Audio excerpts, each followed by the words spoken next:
On a clear spring day in Florida,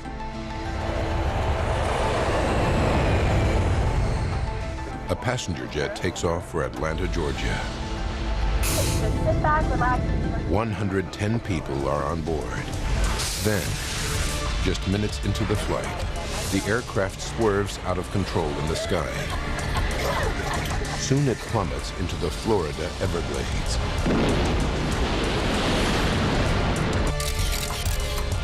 The wreckage all but disappears into the alligator-infested swamp. The cause is a total mystery.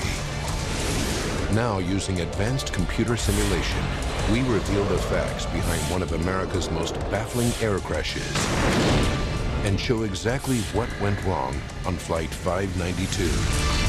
Disasters don't just happen. They're triggered by a chain of critical events. Unravel the clues and count down those final seconds from disaster.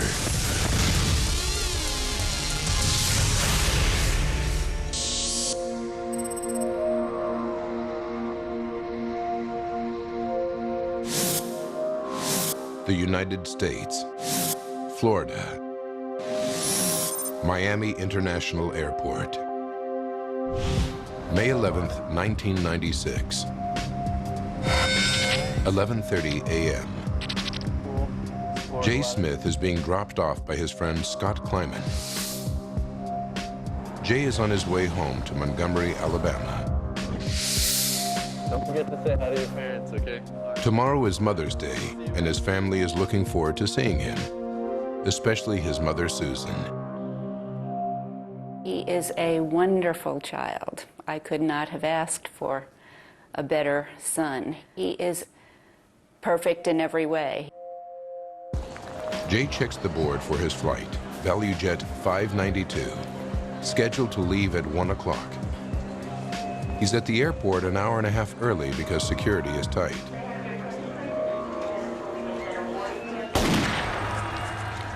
The 26th Olympic Games start soon in Atlanta, and already the FBI has arrested right-wing militants and discovered bomb-making equipment. Islamic terrorist Ramzi Youssef is also in the headlines. He's accused of trying to blow up the World Trade Center. The FBI believes that members of his group could still be at large and ready to strike. Airliners are considered a prime target. Booked on the same flight as Jay Smith are Sue and Ron Carpenter. They got married just 3 days ago on a cruise ship in the Caribbean. And Sue's brother, Mike, couldn't be happier for them. She was never happier in her life, and I don't think Ron was either. They had common interest, enjoyed being together. They were such a good match. Also traveling to Atlanta are several children, among them Andrew Leonard, his brother Jeremy, and sister Tabitha, who turns 13 a week from today. Final call for ValuJet Flight. In total, 105 passengers are about to board the aircraft.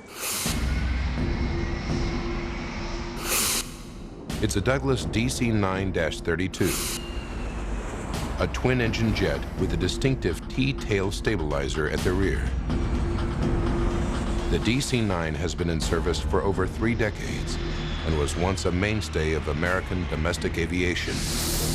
But its history is not without incident. Since 1966, 77 DC-9s have been lost, with more than 1,800 fatalities. Now 27 years old, this particular plane has clocked over 68,000 hours in the air and is currently owned by the budget airline ValuJet. 1:25 p.m. Flight attendant Mandy Summers welcomes the passengers. Her bubbly personality has earned her the nickname Mrs. ValuJet.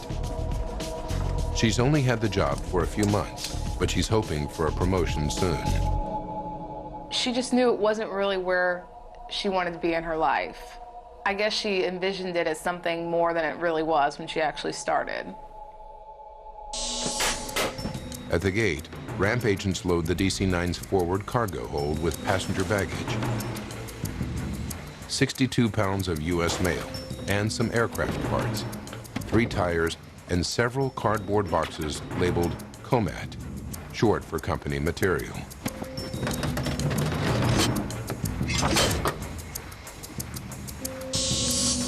In the cockpit this afternoon is Captain Candelin Kubek. All right, Richard, how about a before-start checklist?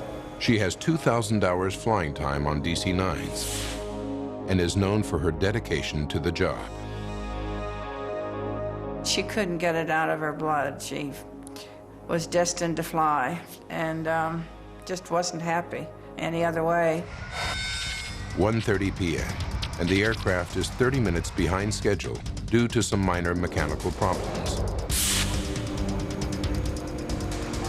The jet's autopilot isn't working properly.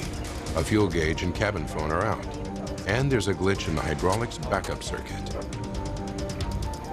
Fuel cross feeds? Checking through the systems is First Officer Richard Hazen, an Air Force veteran with 20 years of aviation experience. Faulty equipment isn't unusual at ValuJet. The carrier sells low-cost airfares using old airplanes bought from around the world. Its fleet is among the oldest in the United States, averaging 26 years, and there have been some recent incidents. Just under a year ago, an engine exploded on another DC-9 while it was on the runway in Atlanta. 7 people were injured by flying debris, and the Federal Aviation Administration has the carrier under investigation. 1:32 p.m. Opelika Airfield, 10 miles from Miami International. Daniel Muehlhoft and his friend Rick Delisle get ready for a flight in Daniel's single-engine Piper Arrow. 1:41 p.m. Mechanics can't fix the autopilot before the flight, so the flight crew disengages it. The other problems aren't serious, so the plane is ready to go. Set pressure normal. Captain Kubek and First Officer Hazen go through their final pre-flight checks, preparing for takeoff. 1:44 p.m. After a 44-minute delay, ground control finds Flight 592, call sign Critter, for takeoff. Florida 592, you're clear to Atlanta by the Miami 7. Clear on your side? Clear right. All right, clear over here on the left. Now the flight crew taxis the 53-ton plane towards the runway and waits for their takeoff slot.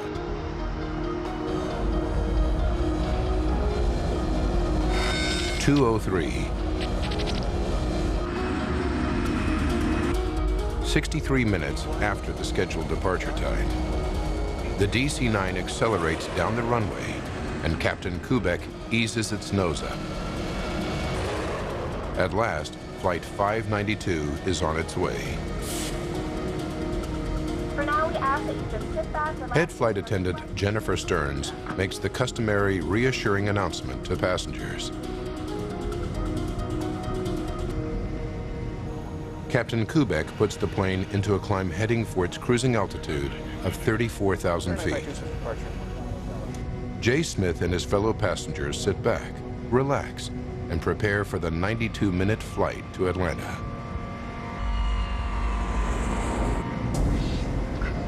But at 2:10 p.m., just minutes after takeoff, people start to smell smoke.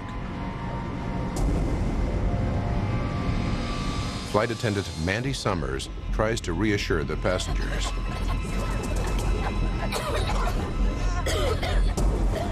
But the temperature is rising and the smoke is getting thicker by the second. ValuJet Flight 592 with the Carpenters, Jay Smith, and 107 other passengers and crew on board is in serious trouble. By 2:11 p.m., the situation is getting worse on the DC-9 bound for Atlanta. Smoke is rising from the cabin floor and getting thicker. At the same time, there's a problem in the cockpit. The pilots hear a loud bang on their headphones. What was that? I don't know. There's a problem with the plane's electrical system. The battery charger has activated, trying to restore power. Then, smoke starts to seep into the cockpit. Critter 592, we need a meter return to Miami International. Turn left, heading 270. Descend and maintain 7,000. What kind of problem are you having? Now it's obvious that something is seriously wrong. Look in the cabin. 2 miles away, Daniel Muehlhaupt is at the controls of a small plane. He sees a large jet making a turn. We're flying along, and around my 10 o'clock position, I saw an aircraft maneuvering along the canal. 2:11 and 30 seconds. On board the DC-9, Kubek struggles with the aircraft. The controls are no longer responding normally. In the cabin, the temperature is rising.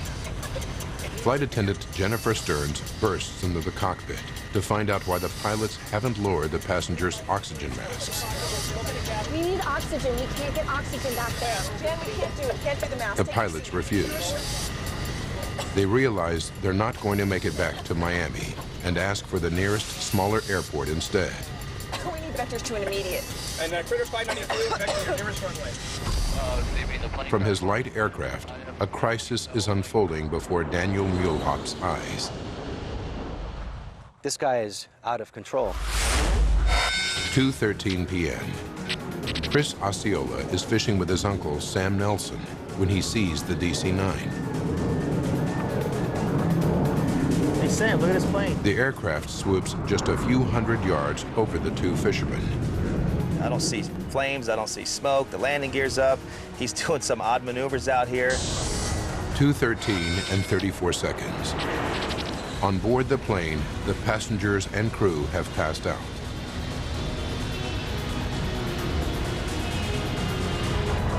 2:13 and 42 seconds. Just 9 minutes and 27 seconds after takeoff. Flight 592 crashes into the Florida Everglades. These photos, taken by Daniel Muehlhaupt just seconds after impact, show only a dark pool of fuel on the surface of the swamp. From his plane, he radios air traffic control at Miami and tells them he's just seen a plane crash. He stays above the site to help emergency services locate the spot.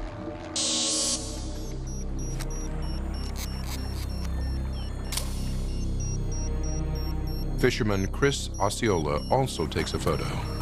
When the two men climb to the top of a levee, everything is eerily quiet. The swamp has absorbed the 53-ton aircraft. And not to see anything at all or hear anything. I mean, it was just, you hear birds chirping, you know, but you could smell the jet fuel.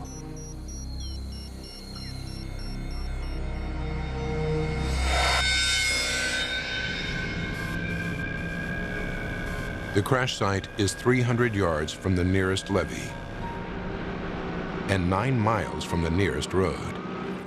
Rescuers can only reach it by airboat and helicopter.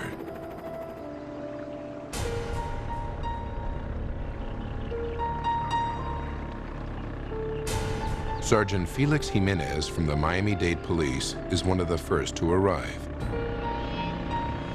As we got closer to the crash site, I could determine that there was an aircraft that crashed, but it was all in very small pieces.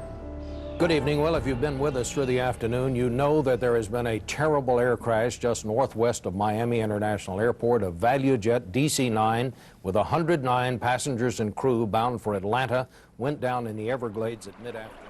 As the story comes into the networks, rescuers continue to look for survivors until the light fades. We have not so far been able to find any victims, any survivors, any bodies. Within hours, the news starts to reach the relatives. Susan Smith discovers the truth about her son in a phone call. There was horrible screaming, and I realized that it was my daughter. She told me that a plane had gone down coming from Miami. And at the moment she told me that, in my heart I knew that it was the plane that Jay was on. Jay Smith, on his way home for Mother's Day, has had his life cut short at 24.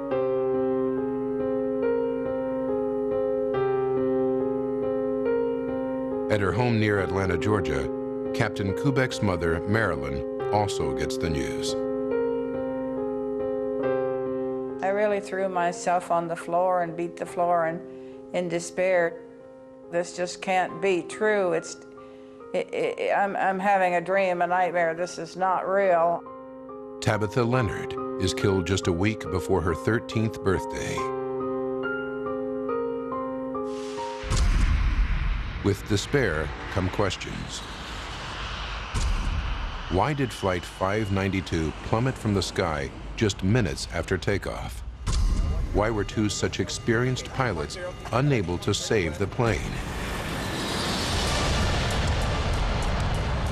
Now, by rewinding the events of that fateful day and going deep into the investigation, we can reveal what really happened to ValuJet Flight 592.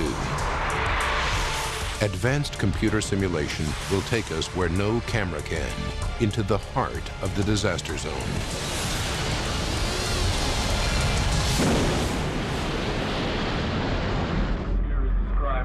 900 miles north in Washington, D.C., National Transportation Safety Board expert Greg Feith watches the news from Miami. He's led two major investigations for the Safety Board before, but he already knows this one will be a challenge.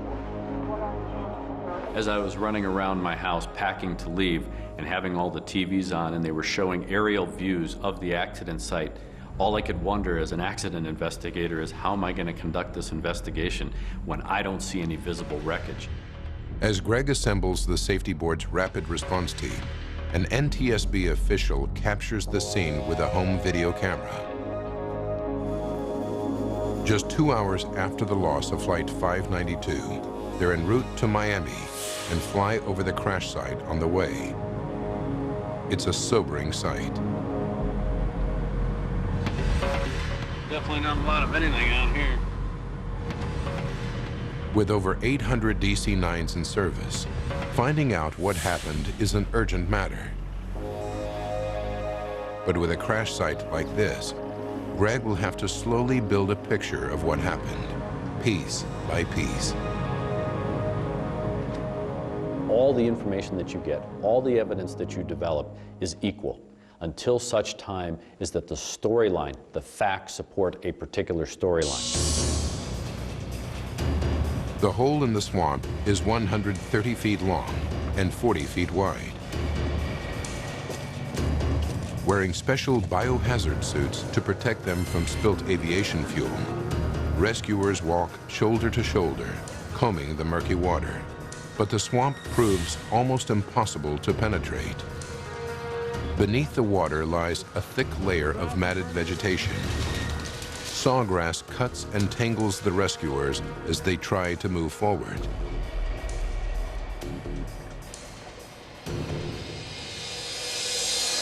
What is your full name, please? Jesse Lowell Fisher. And your occupation? As the search for clues gets underway, Safety Board experts interview the last person who spoke to Flight 592. What is your date of birth, please? Air Traffic Controller Jesse Fisher. Climb and maintain 7,000. They discovered that the crew reported smoke on board minutes before the crash. And that suggests only one thing: a fire somewhere on the plane. So the focus now becomes what's the origin of the fire that would create enough smoke for the crew to not only notice it, but have to report it. One answer could lie in ValuJet's recent history.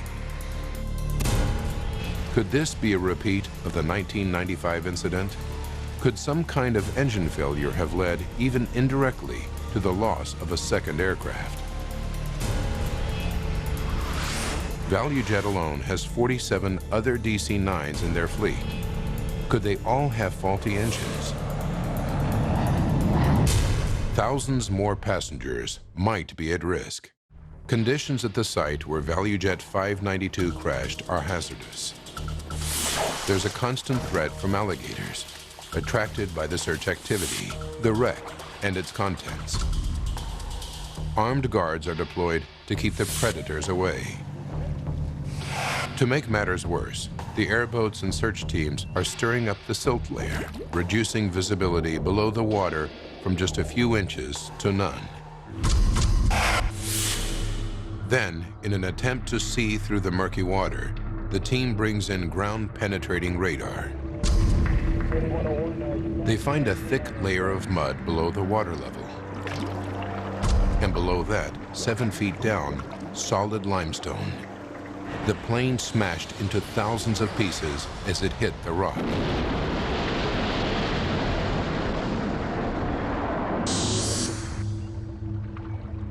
The team starts to piece together the recovered debris at nearby Kendall-Tamiami Airport, where safety board specialists will examine it. But early analysis of the engine wreckage offers little hope of an easy answer. Plane debris, sawgrass, and swamp mud are buried deep in the engine casings. Greg Feith knows that this is likely to happen only if they were working normally on impact. While he can't rule out engine malfunction, now it's not likely to be the cause of the crash. Solving the mystery will require all the experience the NTSB has to offer. Senior board members like John Goglia, a DC-9 expert, is brought in. Even for him, the huge loss of life is hard to accept. You still feel the pressure on your emotions, knowing that 110 people have died right in this area where you're working, where you're recovering pieces. And it does eat on you. For all the investigators, the search for clues is a grim task. Every time I went out to the accident site, knowing that there were a lot of children on this flight, and you see the remnants, it was very emotionally, it's very heart-tugging. It was very, very difficult every single day. Gradually, family members and the public learn the full scope of the tragedy. When you go through something like this, you would give anything to have those people back in your life. I can remember seeing those images of the crash, and it tore me apart. I tried not to cry in front of my mother. I would go in the shower at night and just sob. Slowly, sections of the DC-9 begin to take shape. The investigators painstakingly recover, decontaminate, and identify thousands of pieces. There are 2 parts that would help the investigation: the flight data and cockpit voice recorders. But the black boxes, as they're often called, remain stubbornly hidden in the swamp. Without them, it would have made the investigative process very difficult because they were going to provide us with a lot of information. The team carries on and finds that even without the black boxes, the wreckage in the hangar does begin to yield useful information. Metal seat frames melted. Carpets and fuselage coverings burned intensely. It becomes clear that the smoke First Officer Hazen reported had come from a blazing fire, one hot enough to melt aluminum. But even for DC-9 expert John Goglia, the source of such an inferno is a mystery. We knew that there was an intense fire. What that meant, how that happened, was eluding us. Then, as a police team fans out across the muddy pools of swamp water, an officer steps on something solid, a moment captured on camera. It's the FDR, or Flight Data Recorder, a major find. Damn, we got a box. If the box survived the crash intact, it will provide the team with key technical data from the flight, including airspeed, altitude, and the plane's movements in the air. Most importantly, it will tell them whether the plane's engines failed.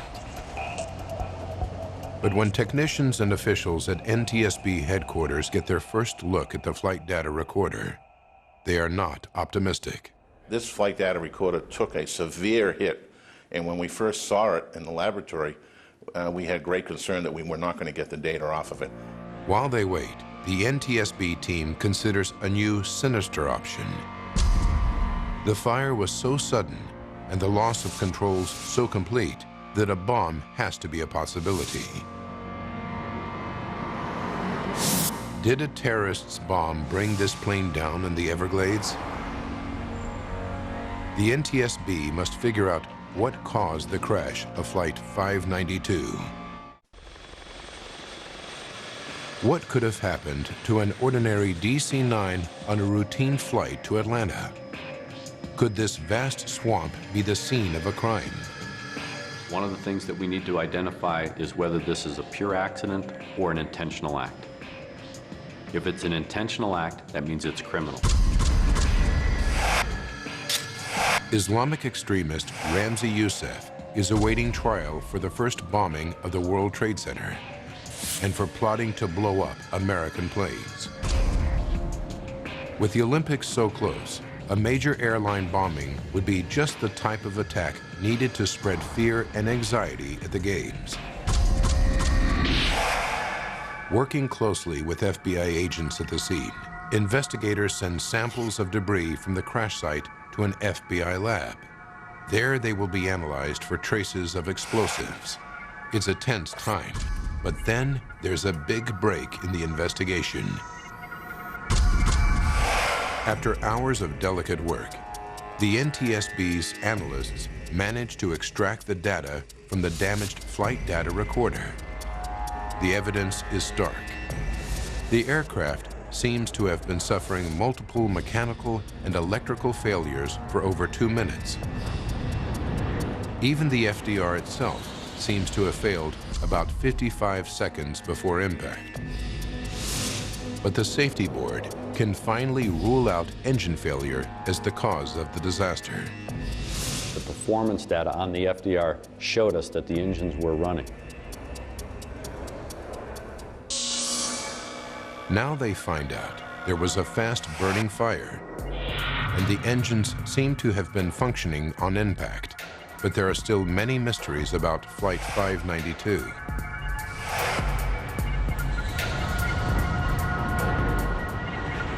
If they can find the second black box, the cockpit voice recorder, they might find the missing clues they need.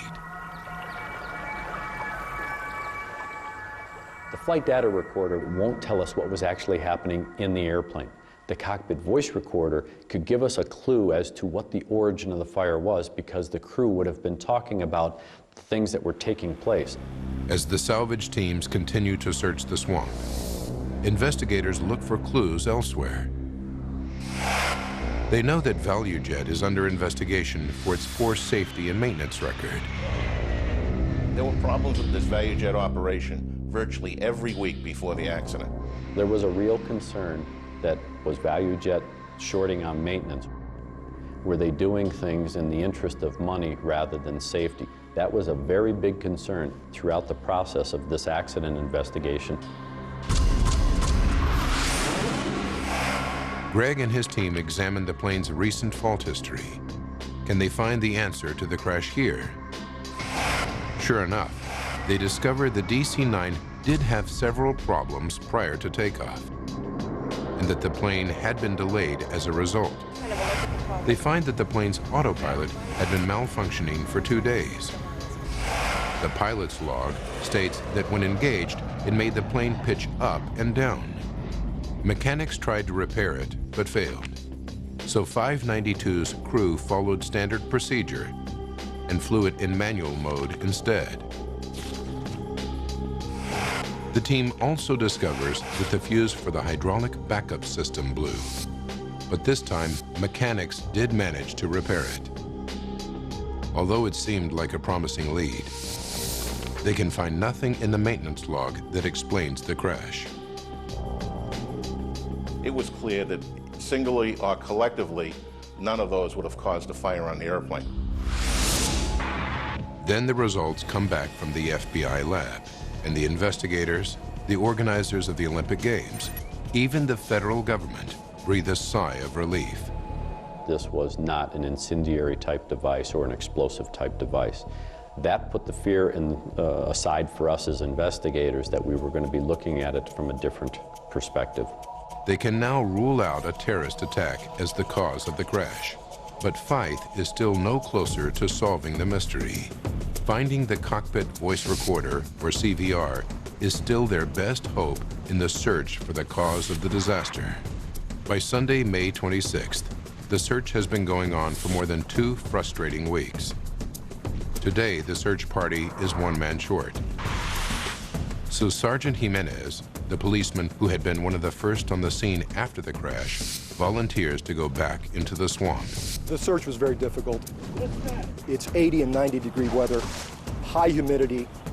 Almost every day we had thunderstorms and we had to evacuate the crash site. Finally, the break everyone has been hoping for. I said a very short prayer, and as soon as we resumed the search, I stuck my probe in the water, and I knew I had hit metal.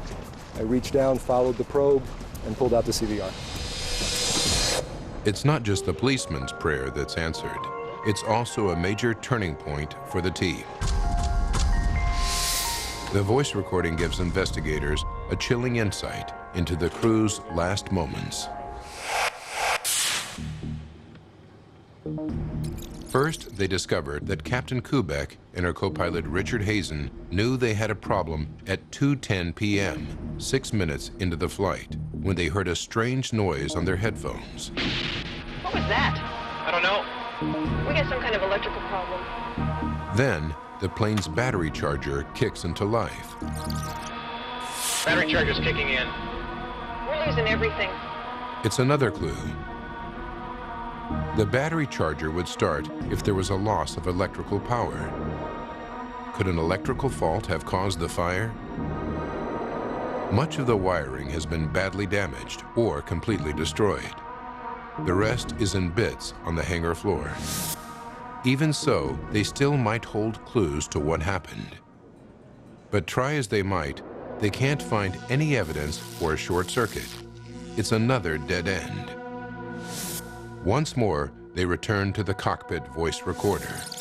We need oxygen. We can't get oxygen back there. Nearly 3 minutes before the crash, flight attendant Jennifer Stearns opens the cockpit door. The passengers in the cabin are the first to be overcome by smoke.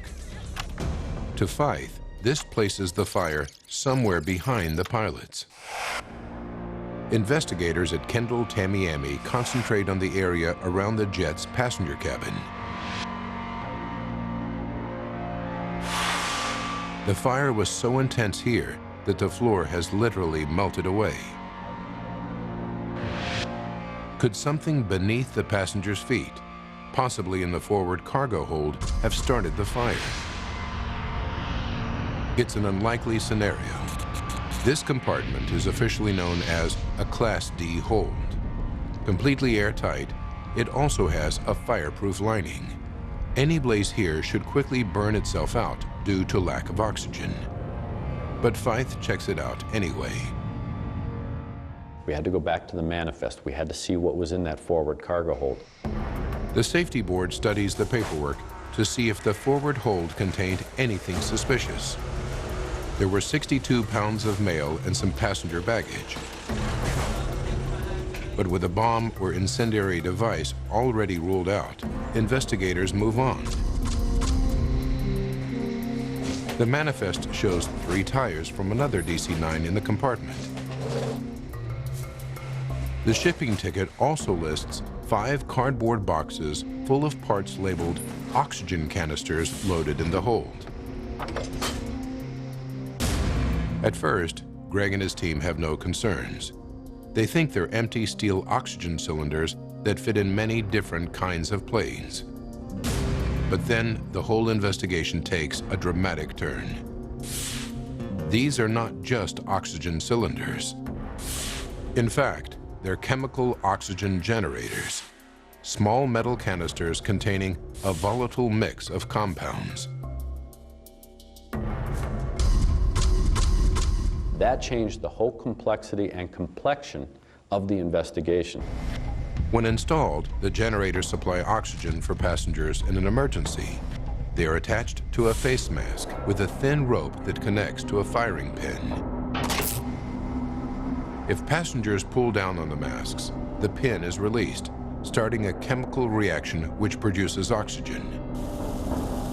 During use, the generator's surface temperature can reach 500 degrees Fahrenheit.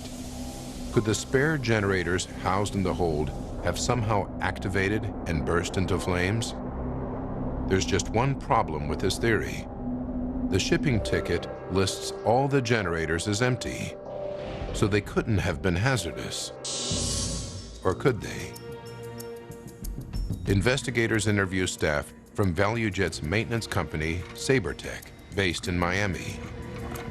They discover that the generators in the boxes on board Flight 592 had been removed from 2 McDonnell-Douglas MD-82 jets because they were out of date.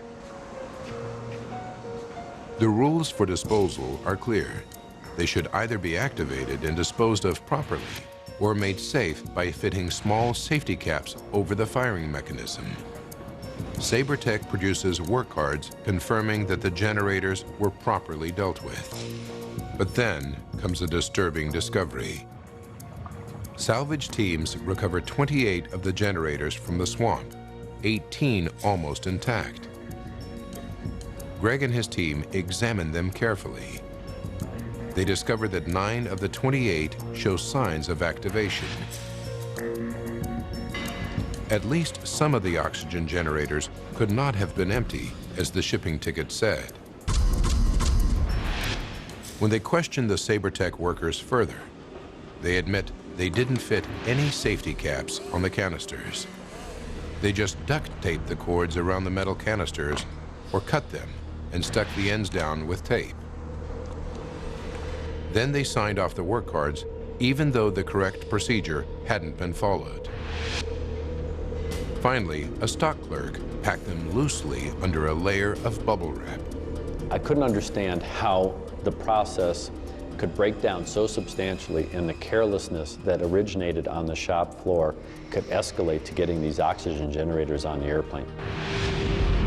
But so far, it's only a theory. Greg and the team don't know for sure whether an activated generator could produce enough heat to start a fire.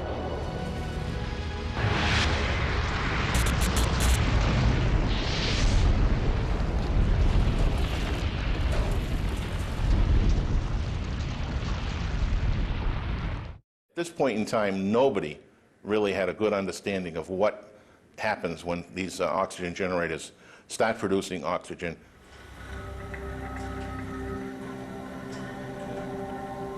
The NTSB conducts an experiment. They construct a replica hold at the Federal Aviation Authority's fire test facility near Atlantic City. Technicians place 28 generators in a box and cover them in bubble wrap. They pull a wire connected to the pin of one generator and retreat. They have high hopes, but the generator heat produces just a small fire and a little smoke. None of the other generators activates, and the box doesn't catch fire. Greg's theory doesn't seem to be standing up. That first test was discouraging. You tend to start to question, are we really going down the right road? With the public, the airline industry, and friends and families of 110 people pressing them for answers, the NTSB investigators are facing a crisis. The mystery of what downed ValuJet 592 is proving to be a tough nut to crack. Early results from the fire test facility suggest that the chemical oxygen generators simply don't create enough heat to start a fire. Greg Feith and his team try again. They have no alternative. They repeat the test, but this time they copy the conditions in the hold more accurately. They use more generators, baggage, and an airplane tire. This time the fire takes hold in just a few minutes. After 10 minutes, the roof of the test hold is at 2,000 degrees Fahrenheit. A minute later, it has climbed another 800 degrees Fahrenheit. 30 seconds more, and the temperature is too high to be measured accurately by the lab equipment. Then, after 16 minutes, comes a noise that provides the last clue. The tire in the recreation of the hold has burst. The oxygen generators did have the capacity to start and sustain a fire. Investigators now know the critical chain of events that led to the crash of Flight 592. They know why a fire started on board the plane, what fueled it, and why the pilot lost control of the aircraft, leaving everyone on board seconds from disaster.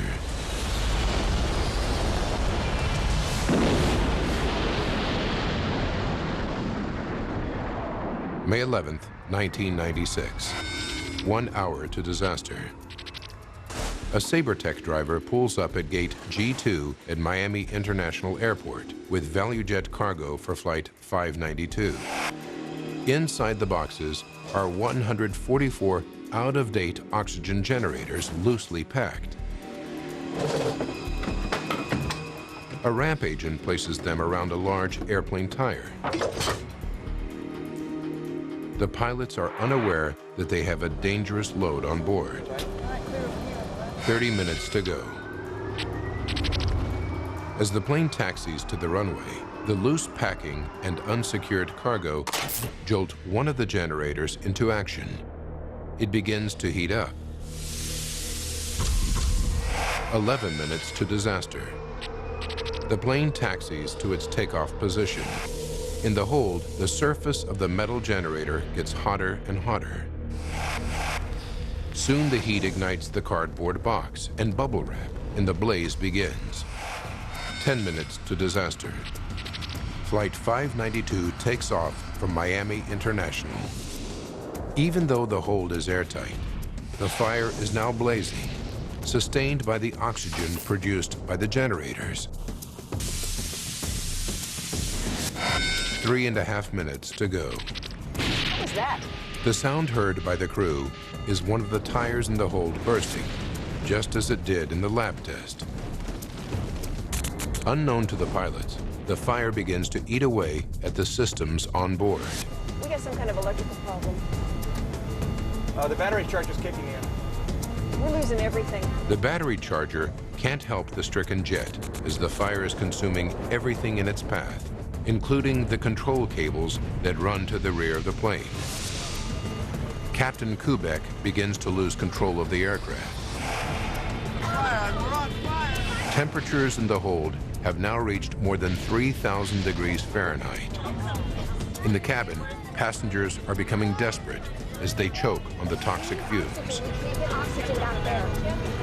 Flight attendant Jennifer Stearns rushes into the cockpit, but the pilots refuse to drop the masks, knowing that oxygen would only make the fire worse. 1 minute from disaster. The cabin floor burns and begins to cave in. 7 seconds to disaster. Now, no one is in control of the plane. The crew is probably unconscious, overcome by toxic fumes given off by the aircraft's interior fittings. Seconds later, Flight 592 nosedives into the Florida Everglades at 500 miles per hour.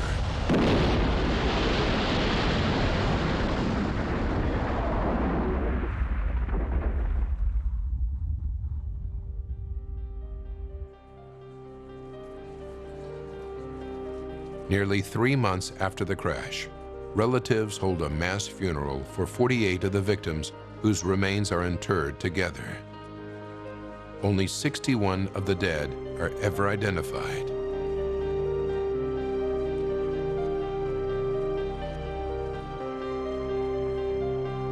Everything that could go wrong did go wrong, and 110 people paid with their lives for something that never, never should have happened. I miss the love. I've got the love, but I don't have the physical capability of reaching out and hugging him and hearing his voice. And that's really hard for a mom. ValuJet eventually takes over another company and becomes AirTran. SaberTech is fined $500,000 for its part in the tragedy, but goes out of business before the money is ever paid. Previously, the NTSB had recommended that airlines fit all Class D holds with fire alarms and extinguishers. but the idea was rejected because of the cost. Since 2001, fire detection and suppression systems have become mandatory. In the United States, it takes a dramatic event to move the regulatory authorities to change. And in this case, it took the loss of 110 people.